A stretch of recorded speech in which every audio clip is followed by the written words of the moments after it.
안녕하세요. 의사로서 USCC의 교감으로서 셀프 디펜스와 홈 디펜스에 대해서 같이 나누고 싶습니다. 네, 전 비디오에서는 내 자신이나 내 사랑하는 사람들을 지키기 위해서 총을 쓰다가 격침하는 순간 나한테는 네 가지 위험 부담이 있다고 얘기했죠. 첫 번째는 심각하게 다치거나 사망할 수 있고요. 두 번째는 큰 경제적인 부담이 있고요. 세 번째는 법적으로 책임이 있을 수 있고요. 네 번째로는 정신적인 스트레스와 부담입니다. 정신과 치료가 필요할 수도 있죠. 네, 오늘은 어떻게 하면 이 네 가지 위험 부담을 내 자신을 지키면서도 피할 수 있는지에 대해서 말씀드리겠습니다. 저희가 아주 흉악한 범죄의 피해자가 되기 전에 우리가 어떻게 하냐에 따라서 네 가지 결과가 가져 나올 수 있죠. 첫 번째는 피하는 거고요. 두 번째는 도망가는 거고, 세 번째는 디펜드하는 거고, 네 번째는 안타깝게도 통계의 일부가 되는 겁니다.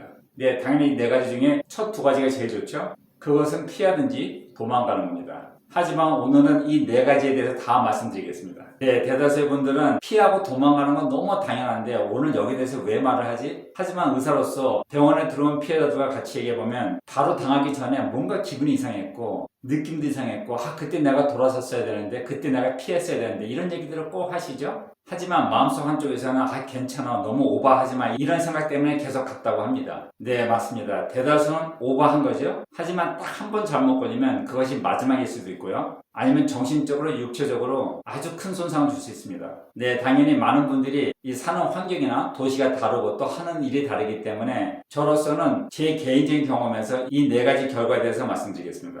네, 첫 번째로 피하는 방법에 대해서 얘기하죠. 항상 나가다닐 때마다 조심해야 되지만 특히 잘 모르는 지역이나 도시가 조용한 시간에 더 적응됩니다. 가장 중요한 것은 자기 환경을 잘 봐야 되죠. 네, 이 뜻은 핸드폰 가지고 전화를 걸거나 문자를 보내거나 음악을 들으면 안 됩니다. 네, 그 다음에는 혼자 다니면 안 되죠. 네, 이것이 무슨 말이냐면 저희가 어제 여행 갈 때는 아빠 나 금방 나가서 뭐 좀 사올게 할 때가 많죠. 이때 항상 저는 멈추게 하고 다른 아이를 같이 보내든지 아니면 저가 같이 따라갑니다. 많은 분들이 잘 모르는 것이 내 생각에 안전하다고 생각했던 장소에서 많이들 당합니다. 예, 다음에는 큰 길을 다녀야 되죠. 작은 골목길이 빠르다고 굴러다니면 안 됩니다. 예를 들면 제가 어렸을 때 LA 다운타운에 저희가 식당에 있었을 때 뒷골목으로 주차 비등을 가면 훨씬 빠른데 저희 아버지는 항상 큰 길 브로드웨이로 돌아가라고 항상 말씀하셨고 저희는 항상 돌아다녔습니다. 네, 이제는 시간과 거리에 대해서 말씀드리겠습니다. 어떤 상황을 피하기 위해서는 적어도 1분 이상이 필요하죠. 또 거리를 봤을 때 보면 50m 아니면 한 50m 정도 거리에 있어야 됩니다. 해서 미리 마음에 안 드는 사람이나 사람들이 있을 때는 무조건 돌아서서 반대 방향으로 가면서 다른 길을 찾으세요.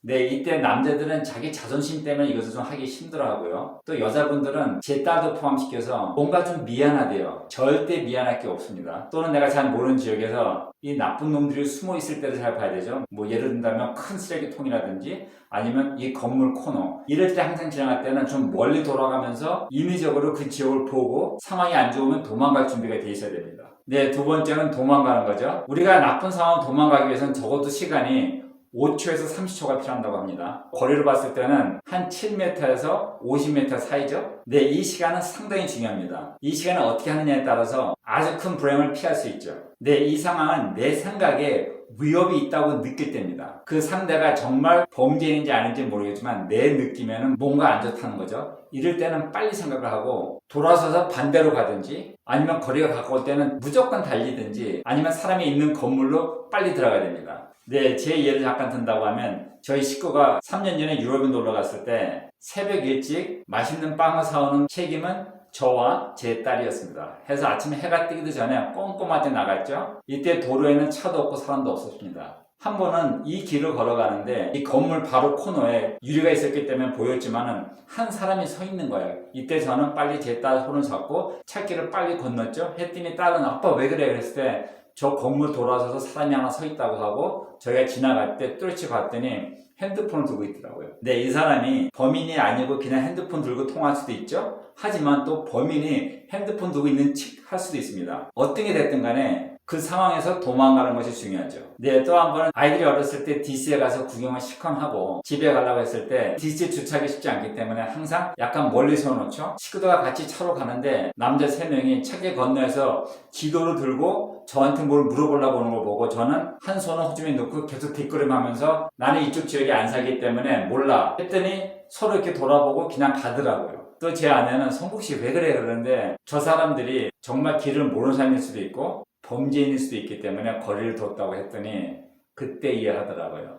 상황이 어땠든 간에 내 생각에 위험의 가능성이 있다 했을 때는 무조건 도망가세요. 네, 또 한 번은 제가 한국에 있었을 때 미국에서 놀러 왔던 고등학교 여자친구들, 네, 그냥 친구입니다. 와 같이 남산타워에 놀러 갔죠. 거기서 시컷 놀다 내려올 때 꼼꼼해지기 시작했고 모든 사람들 다 아무도 없었습니다. 내려가는데 자세히 보니까 약간 꼼꼼한 자리에 남자 2명이 서 있더라고요. 그래서 저는 제 친구들 보고 우리가 내려가다가 만약에 나한테 말을 붙이면 너희들은 그냥 계속 내려가고 거리를 좀 두라고 했습니다. 하고 지나가는데 아니야 달라 저한테 담배불 좀 있냐고 물어보더라고요. 이때 제 친구는 그냥 계속 내려가고 있었고 저는 라이터를 찾는 척 하면서 시간을 좀 벌었죠. 하고 끝에 가서 정말 미안한데 없네요 했더니 약간 인상이 안 좋으면서 먼저 내려간 여자들도 보고 저도 보고 이 거리를 좀 보는 것 같더라고요. 하고 저도 그냥 내려갔죠. 하고 한 100m 정도 한참 내려가니까 뒤에서 저희들한테 아주 쌍욕을 하면서 막 소리 지르더라고요. 그 이유는 모르겠지만 위협의 가능성이 있는 환경에서는 무조건 도망가야 됩니다. 네, 지금 말씀드린 것처럼 내 생각에 아니면 내 느낌에 이 상황이 좀 위험한데 하고 느낄 때는 빨리 생각하고 빨리 행동을 옮겨서 이 상황으로부터 무조건 도망가는 것이 가장 중요합니다. 세 번째는 defend죠. FBI에 의하면 흉악한 범죄가 일어나는 시간이 보통 3초에서 5초 사이라고 합니다. 또 거리를 따지면 5m 미만이죠. 그렇기 때문에 이때는 1초가 중요할 때죠. 근데 이 상황은 내가 확실히 범죄에는 파악한 거죠. 뭐 예를 든다고 하면 야구방망이를 두고 있든지 쇠파이프를 들었든지 칼을 들었든지 총을 들었든지 어떤 무기가 됐든 간에 나한테 공격할 때를 말합니다. 이런 상황에서도 내가 평소에 주변을 잘 살폈고 연습을 충분히 했다고 하면 내가 가진 권총을 가지고 이 상황을 멈추게 할 수 있죠. 이것은 총을 안 쏘고도 할 수 있고요. 아니면 최악에는 총을 쏘므로써 멈추게 할 수 있죠. 네, 마지막으로는 안타깝게도 통계의 일부가 되는 겁니다. 제가 말씀드릴 수 있는 것은 절대 이 결과를 선택하지 마세요. 네, 마지막으로 2차 대전 때 제프 쿠퍼가 미국 해병대를 위해서 Four Color Codes of Awareness에 대해서 말씀드리겠습니다. 네, 이것은 색깔별로 내가 내 주변 환경에 나의 의식이 어떤 것인지 얘기해 주는 거죠. 네, 첫 색깔은 흰색입니다. 이 white condition은 자기 주변을 전혀 의식하지 않는 거죠. 실제 최근에 이걸 상당히 많이 보는데 그것은 바로 저의 핸드폰 때문이죠. 내가 문자를 보내든 통화를 하든 음악을 들었을 땐 내 주변에 어떤 일이 있는지 전혀 모르고 있죠. 바로 범죄인들은 이 상황을 가장 좋아합니다. 네, 다음엔 노란색이죠. 이것은 컨디션 옐로우입니다. 이 상황에서는 자기 주변을 잘 살펴보고 좀 마음에 안 드는 사람과 짧게 눈도 마주치고 이 상황을 잘 알고 있어야 되고요. 하지만 위협의 가능성은 아직 확인되지 않았기 때문에 오버해서는 안 됩니다.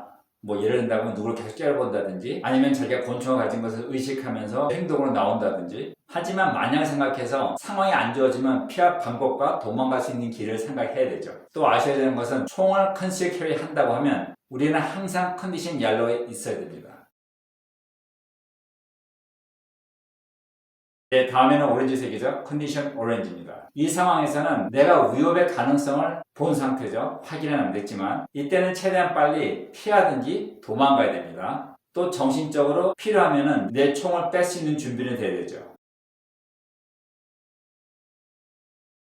네, 다음에는 빨간색이죠. 컨디션 레드입니다. 위협을 확인한 상태죠. 뭐 예를 든다면 야구 방망이 두고 있든지 쇠파이프 들었든지 칼을 들었든지 총을 들었든지 아니면 무기는 없는데 3-4명이 단체로 나한테 덤볐다든지 이랬을 때는 상황에 따라서 한 손은 총에 올려놓고 손을 내놨든지 아니면 총을 뺀 상태에서 high ready 포지션에서 이 밑을 향하고 큰 소리로 얘기해야 됩니다. Stop, don't come any closer, drop your weapon. 네, 이 상태에서 대다수는 이 상황을 멈추게 할 수 있죠. 하지만 이래서도 멈추지를 않고 지금 이 상황이 내가 시작한 것도 아니고 내 자신과 내 식구들한테 위급한 위험 상태에서는 내가 가진 권총 가지고 이 상황을 멈추게 해야 됩니다. 네, 무엇을 하든 간에 미리 계획을 하고 연습을 해야 되죠. 다음 영상에서는 self-defense나 home defense를 어떻게 계획해야 되며 또 어떻게 연습을 해야 되는지에 대해서 말씀드리겠습니다. See you later.